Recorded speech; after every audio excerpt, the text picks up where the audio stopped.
Good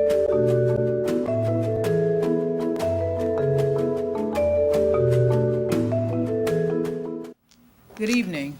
First and foremost, let me thank you for your patience and for your presence here today.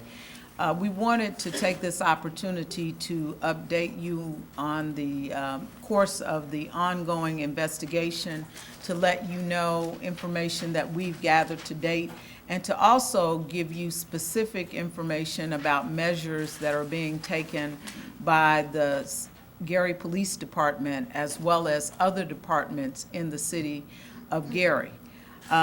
We also wanted to first and foremost express our condolences to the families of Africa Hardy, who was the victim that was slain in Hammond, Indiana, and to also express our condolences to the families of Christina Williams and Tierra Beatty, the two of the 6 victims that have been discovered and identified in the city of Gary. We continue to work with the Lake County Coroner's Office as they work to identify the remaining victims, but we certainly want to acknowledge that Tierra Beatty was in fact reported in January, I believe, and the chief will talk a little bit more about that, as a missing person, and she was reported to this Gary Police Department, and they were in fact actively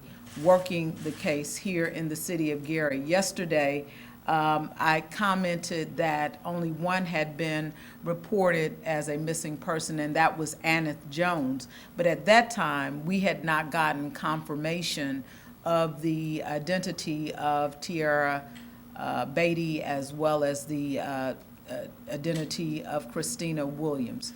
So to date, we have 3 of the 6 victims identified. At this juncture, the individuals that we have been able to locate have come as a result of questioning of Van during the time that he's been in custody.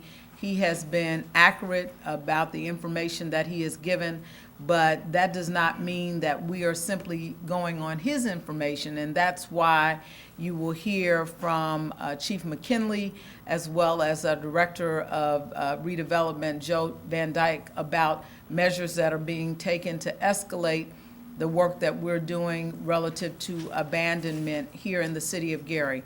Many of you know that we have undertaken this as a priority during this administration. In fact, we have brought over $8 million to the city of Gary, actually closer to $9 million in the city of Gary for the demolition of both commercial as well as residential structures, because we understand the safety risk that abandonment poses to the community. And so that will continue to be a priority, along with other aspects of our blight removal relative to 5x5x5 and code enforcement and other measures. And the significance of this is that these measures are all being taken as a comprehensive law enforcement strategy. And so with that, I'd like to call up the president of the Gary Common Council. After that, you will hear from our chief, Larry McKinley. So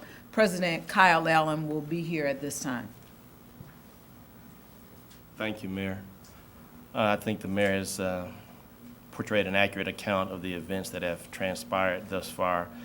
More importantly, I would like to extend condolences on behalf of my colleagues to the families of these heinous crimes, and that we are thankful for the support from our sister law enforcement agencies as well as the Lake County Coroner's Office, and that we will do our best to bring all resources to bear to investigate this crime fully and to bring closure for the families. So thank you very much.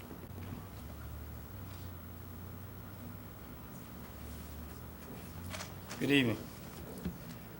First and foremost, we want to give our condolences to the victims, to the victims' families who have dealt with this tragedy and will continue to deal with it, and we give our condolences to them. Within the next couple of days, the Gary Police Department will be filing charges against Mr. Darren Van in regards to the deaths of Anita Jones, Christina Williams, and Tiara Beatty. The Gary Police Department is working very closely with the Maryville Police Department to actually bring charges for Anita Jones. It's a possibility that some of the evidence may be in the town of Maryville, so we are working very closely. That's why we are waiting to get those charges filed. We want to thank the Hammond Police Department, the Maryville Police Department, the Lake County Sheriff's Department, the Lake County Prosecutor's Office, and all the other agencies for their assistance. Our number one priority is the safety of our citizens as we move forward. Today, what I did was I dispatched a group of officers, about 35 officers, to deal with the abandoned structures throughout the city. Those officers were going through the city, through our Glen Park area, through our Midtown area, to actually go through those structures to make sure that they render safe and to make sure that we can get them boarded up swiftly so that they can be demolished at a quick and a timely fashion. I have also created a task force that comprises the fire department, code enforcement, zoning, our law department, and other agencies throughout the city. These efforts will just be accelerated. We have continued to do these things throughout the city. We are expanding and conducting these situations as though we have in the past. We have been doing our 5x5x5 cleanup throughout the city, which imposes that we go throughout the city, we do cleanups, we remove brush, and we clear vacant residences. But now these methods have been accelerated. We want to acknowledge the fact that we are all very, very sorry that this happened in our city.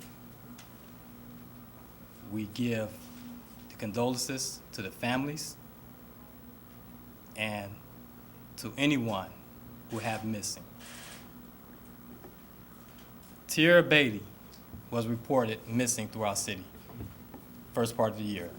We did not receive a report in reference to Christina Williams, but we have been actively searching and going through those processes.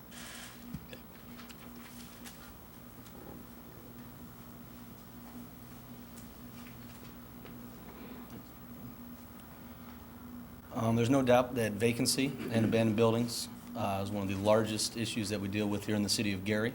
It not only is a deterrent for investment, but it also is a serious public safety risk, as this is a tragic reminder of.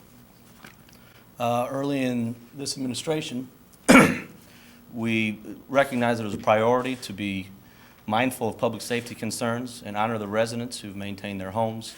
At that time, we'd estimated roughly 10,000 vacant properties in the city of Gary, but we didn't have a hard number. In partnership with the University of Chicago, we undertook a parcel-by-parcel survey of the entire city of Gary to get hard numbers and to get better information to better serve the citizens through demolition.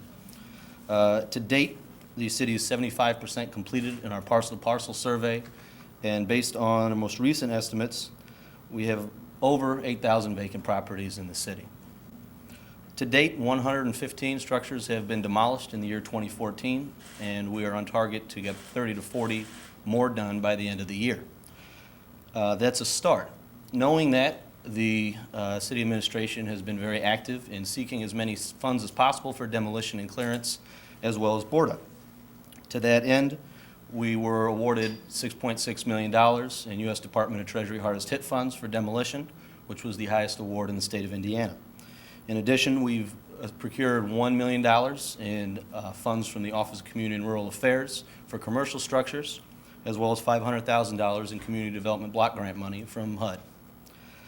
Finally, we had $1.8 million that we procured for the demolition of the Sheraton Hotel. These are all starts, but vacancy is a major issue, obviously for both public safety and disinvestment, and we'll continue to look for more sources so we continue to tackle blight in the city of Gary.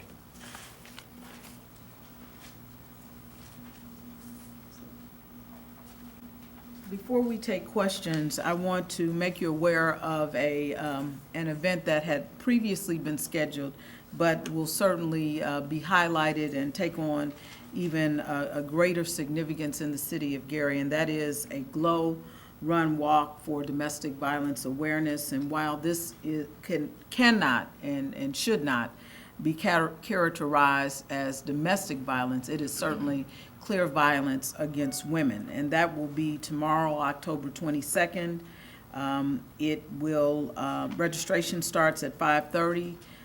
The actual run starts at 6:30. I'm sorry, registration starts at 5, and that is going to be at Marquette Park. It is a partnership between the City of Gary, the Fly Foundation, the YWCA of Gary, as well as the Gary New Day Foundation in Marquette Park. And so we would encourage residents to come out and support this event. We will dedicate a significant amount of time during the introductory portion of the walk to commemorate the memories of the individuals who have been slain heinously, and to commemorate those that we do know, whose identities we do know, and those that we do not.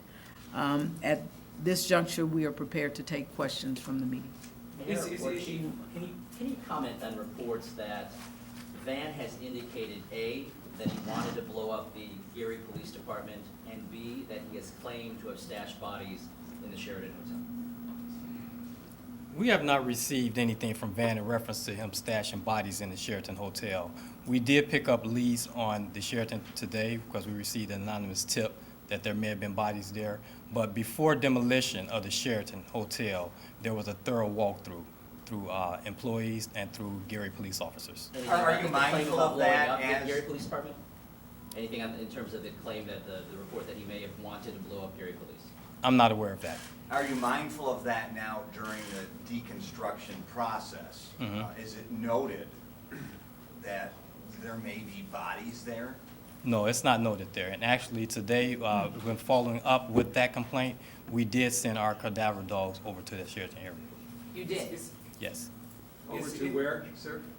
over to the Sheraton. You did, and you found nothing. Nothing. Is the search for potential other victims extending beyond this region? Has been indicated that there could be victims in other states? And if so, what states? He has not indicated that to our officers. He was in custody with the Hammond Police Department, and they actually took statements from him. We will be speaking with Mr. Van tomorrow morning. But what about the search in other states? I mean, I assume you're aware that Texas and potentially other states are looking at the possibility of other victims. That's always a possibility when a person moves from state to state. I understand there was a teleconference call today with all these police agencies who might have interest in looking for other Van victims. Were you part of that, and how many police agencies were part of that call? No, I'm not aware of that teleconference call. You were not aware of any conference call between police agencies? No. Chief, you mentioned that you're going to be filing charges against Mr. Van. First of all, can you clarify for all of the other murders, Jones and Williams and Beatty, or just one of those? And, or for clarification, or are you working with the Lake County, Indiana prosecutor to push for those charges to be filed? Can you Right. clarify, please? We're working with the Lake County Prosecutor's Office to push for those files, but we will ultimately be filing charges on the 3 that have been identified so far. First degree murder? Yes, murder is our ultimate charge. You feel you have enough evidence to do so? Yes. Go ahead. If we go back to the searches that you engaged in today with the network, so you go through and just tell us, how many buildings did you actually go through, and why were you going through particular areas you were going through? Well, like I said before, our number one priority is public safety. We went through approximately about 120 structures today, just to make sure that there was no one in the vehicle, any structures, and to make sure that they can be boarded up swiftly.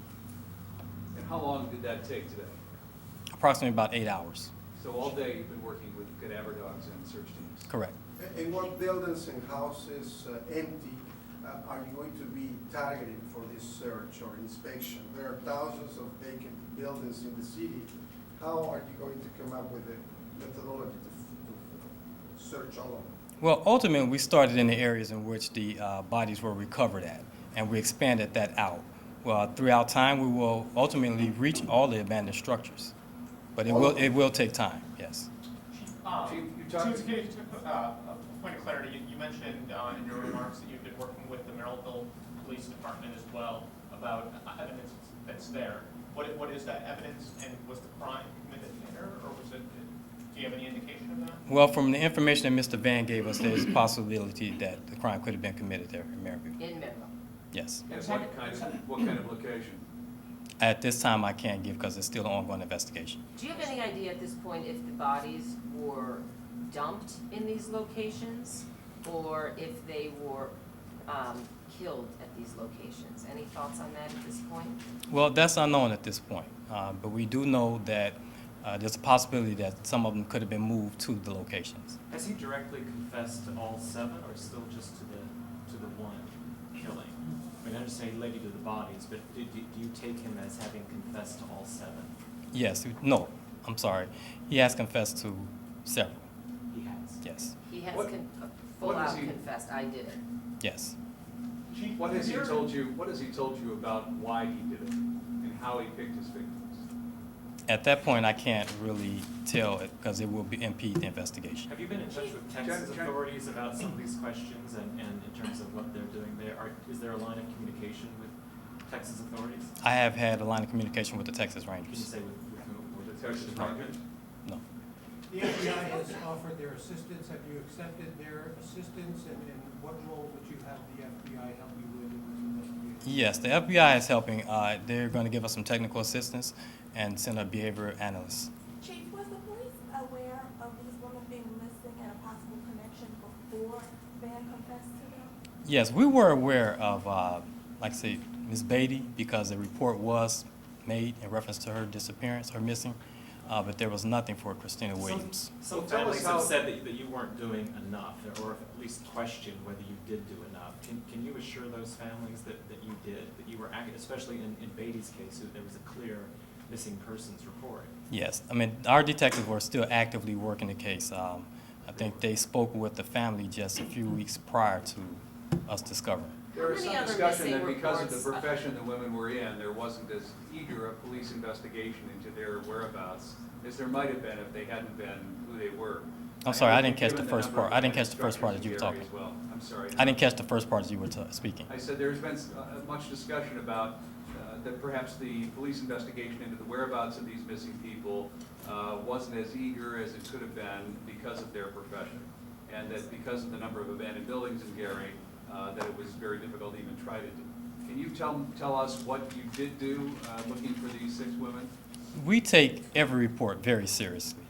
It doesn't matter about a person's profession. They're still human, and they're still a part of our community. How many missing reports of women are there roughly now in your system? And what, as you've been reviewing them, have they told you in regards to possibilities of any other victims? You know, how many missing persons reports were outstanding as of a week ago? Well, I went back to 2010. We have roughly around 70 missing person reports, and that's male and female.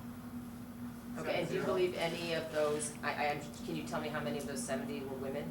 Not at this time. Okay. Not at the exact Who numbers. has him right now? Who's speaking to him? You gotta realize you're probably up against a clock here. He's talking pretty freely right now. As of tomorrow in a court date, he's likely gonna lawyer up, and that could be the end of open communication.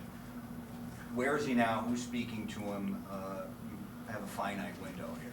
Right, he's currently at the Lake County Correctional Facility at this point, and we will be speaking with him tomorrow morning. Is he still cooperating? At this point, he is. All right, Ms. Mayor, I have one question for you. Ms. Mayor, if we could ask. Calling in the Indiana State Police to help with patrols in Gary. You've done this in the past. You have a situation now. Is that you're gonna ask the governor for more help? Actually, not because of this. One of the things that we've seen And this is as a result of the cooperation with Maryville, Hammond, with the regional stop team and others in Northwest Indiana. We believe, and the police believe, that they have a lot of help in this case, particularly with the federal law enforcement agencies as well. I want to speak to the point relative to the question about whether or not the clock is ticking.